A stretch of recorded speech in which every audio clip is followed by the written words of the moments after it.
I have failed to create a search engine, but in that process, I got something. I got a lot of data, I got a lot of experience, plus, I have successfully gathered some tools. Those are independently very useful. Like whenever a web developer or a system engineer, even a SEO manager finds different tools, like what are the assets are there in my website, or what are the links are in our website, what are the links are getting 404, and what are the issues on our website. Those answers are really hard to come by, and yes, there are free tools available, but those free tools end up in a paid solution very few times after. Like whenever you start, it is free, but when really it becomes the need, you will have to pay a lot of money. So those tools are now free, and I already have implemented those tools and made them free and open source and nirvana like systems, so that each and everyone can use and benefit those. The main system is who is data collection. Like if you got a domain like this one, aiformedia.eu, who is the domain and when the domain was bought and when it is going to expire, all those informations it will gather and store. So in that process, I learned something, and now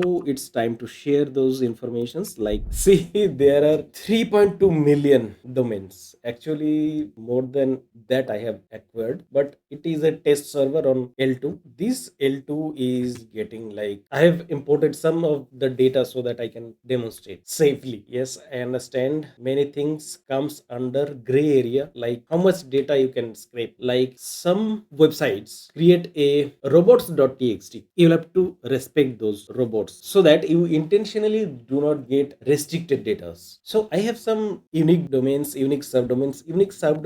The list is huge. It sometimes becomes like 2 or 3 minutes to just get the query. That is the reason why I am not clicking over here. Like URL, if I see siliconpin.com, you can see, let it be on the full screen. This is the Silicon Pins pages. Each and every pages it has gathered. Like if you see HTTP status, I can search for HTTP status not equals to 200. I will get all those informations. Like those are having 400. It becomes so easy to identify those issues before even the Google crawler or Yandex crawler starts crawling your website. It's better you catch your issues before they happen. So let's see, there are so much 400 issues are there, and all those are got by Spider 3. Like there was various versions like Spider 1.1 to Spider 2, Spider 3.3, like it was 3.0. That is the reason why it is showing like Spider 3. So I got more than 300 links. Those are not 200. That means the HTTP status is not 200. So I'll have to take a look on those things. So this was a great tool, and previously I showed you like this one. Even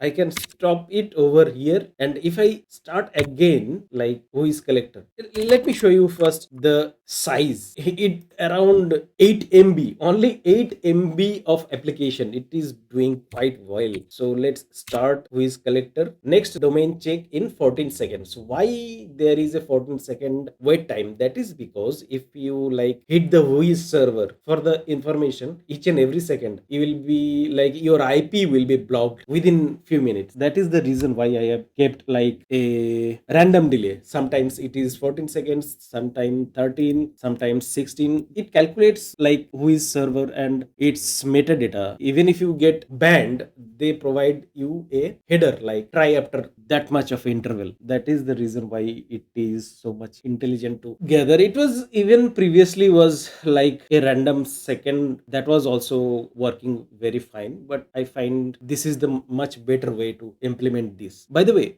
all those domains, see, those are some data only coming with who is information. There is a new technology called RDAP server. Like it is the new technology that replaces who is server. Still, RDAP is also capped by query per second. That means maximum 10 or 15 query per minute would be sufficient to hit the trigger. And if you hit the ban, it not only bans your own private IP, but also like your whole mechanism. Like you deploy this on another server on another continent, it also will collapse. So remember, whenever you run those applications, you make sure to be safe. Like you don't crawl each and every second. There must be a 10 to 15 seconds, or in sometimes 50 seconds delay must be there. So only those RDAP servers, I am thinking to create another tools that will call these RDAP servers from the browser itself, so that the mechanism becomes much easier to implement. Like whenever I open my phone can do a RDAP query and save those data into the database. And I think those data should not be exclusive only for the silicon pin or me. Those data should be accessible from, that means any human being can access those data.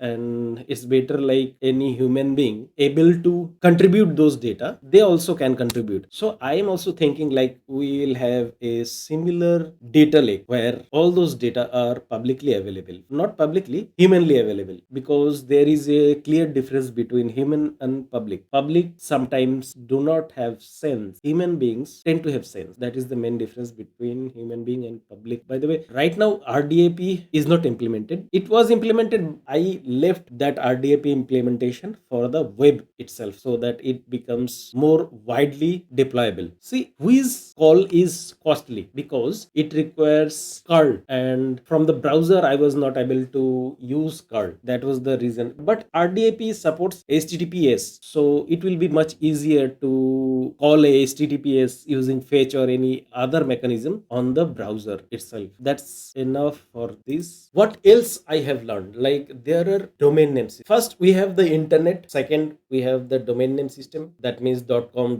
.in, .gov, .org. In simple terms, we understand .gov is government site, but why Indian government cannot have .gov? Because .gov is only dedicated for the US government. For Indian government it uses .gov.in. Similarly, .org do not mean it belongs to a org. So there are many layer of information I was not aware of. Simply, if it is a two alphabet domain like .in, .pn, those are country code. Yeah, but no, if you search .io domain, British Indian territory. How on earth IO becomes British Indian territory? I don't understand. And how on earth this territory become a country? Let me show you this. See, .cyon.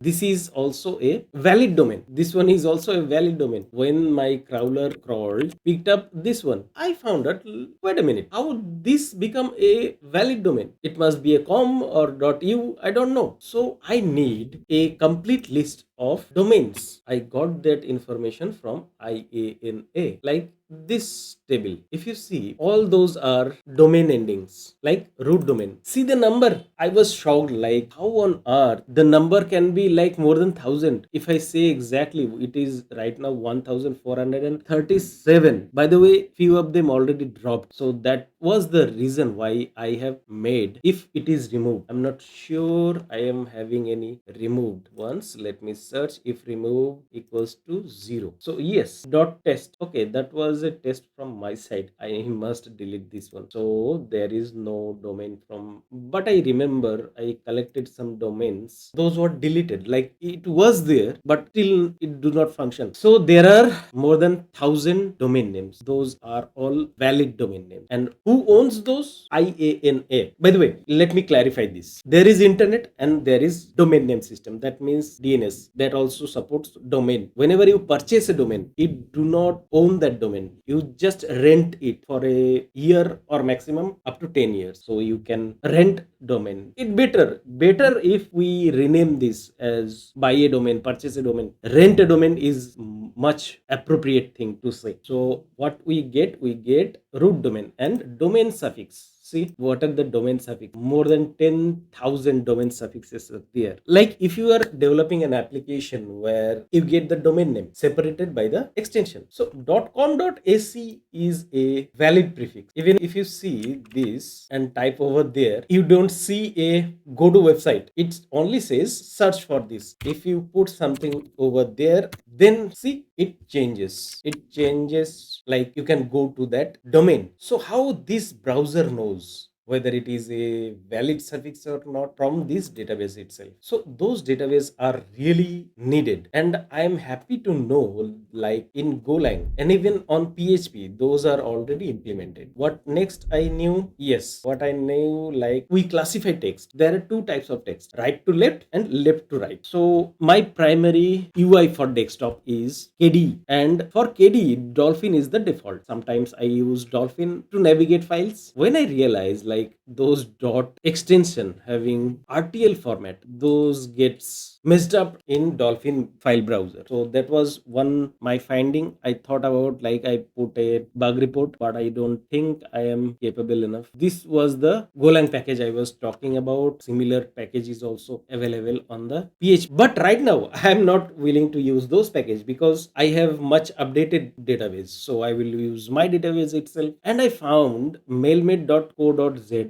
That domain was very helpful to me back in the days when Gmail was not popular, even not very much functional. If I search for mailmate.co.za, I will find a lot of references on the internet, because I was also a proud user of mailmate.co.za. It was much more user friendly, much more functional back then. Even like I was having a invite only Google Mail that worked much better on mailmate.co.za. And another interesting thing I found, like if I type this, sometimes it goes into some bizarre website. It is not happening right now. .pn also was behaving like this, but I'm sure right now it will not work, because I see the root database, IANA root database, 1593 active TLDs as of February 2026. The number matches, but it is not matching on my domain root database. 1400. That means I'm missing some entries. I'll have to refine those applications. There are many other things I also learned from this, like stakeholders. What are the stakeholders of the internet, so-called internet? I thought internet was decentralized, like nobody owns the internet, but I understood that it was not right. So if I understand the stakeholders, relations, dependencies, and development, there are users, search engine, browser, ISPs, governments, advertisers, content creators, developers, researchers, and websites. Those are main stakeholders. Like users, each and every user is important, because if there is no user, there will be no money involved. If there is no money, there will be no company involved. If there is no company, there will be no government involved to tax them out. So eventually, ISPs and various non-government companies are there for their users, and above all, governments are there for collecting the taxes. What a coincidence. Another thing I found, like time to markdown. Why I say time to markdown? Because whenever I see a JavaScript page, it felt like a hell. Like each and every time, like why even we evolved from XML to JSON? The same reason is there why we should move markup to markdown. It will save minimal 30 to 40% of the internet traffic as of the HTTPS and HTTP is concerned. But I understand, like nowadays HTML files are not even considered as a traffic. Why? Because there is YouTube and there are Hulu, there are other video platforms. Nowadays video platforms makes most of the data transfers, and that is the reason why it comes MP4, OGG, WebM, especially the codec. If I say like codecs, right now it is the standard for H.264. But I see the time will come when each and everyone will use H.265. As I have already discussed with robots.txt, viewport is OGG, those are specifically for Facebook and related contents. And Twitter, it is very obvious, like you only provide for Twitter. Like whenever you share something, those title, description, image, especially with URLs, will be visible. I've learned many things regarding DNS cache, site warnings. Let me show you something interesting like site warnings. Whenever I try to download like RDP wrapper, if I go on this page and try to download this thing like this zip file, it gets downloaded. Why? Because I am using gopios. That is the reason why it is getting downloaded. Else, if you are especially using on Windows, you will get thousands of warnings like you don't get this file. So how does the browser know like this is harmful to my system? Those are some points I really wonder, like what about my privacy? If you are able to track me down, if you are able to collect each and every data and information, what site I view, what site I visit, it is very scary to me. But for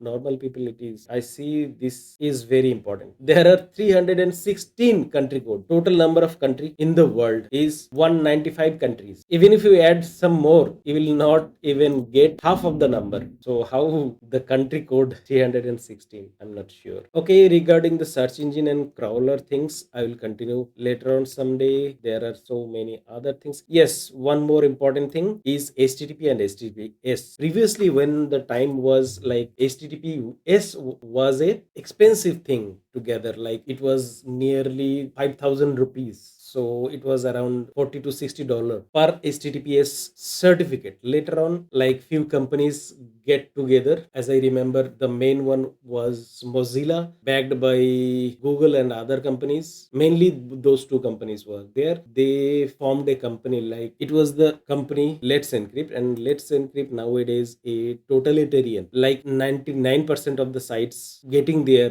HTTPS certificate from Let's Encrypt. Yes, I want to talk a lot regarding those other things. We'll continue tomorrow.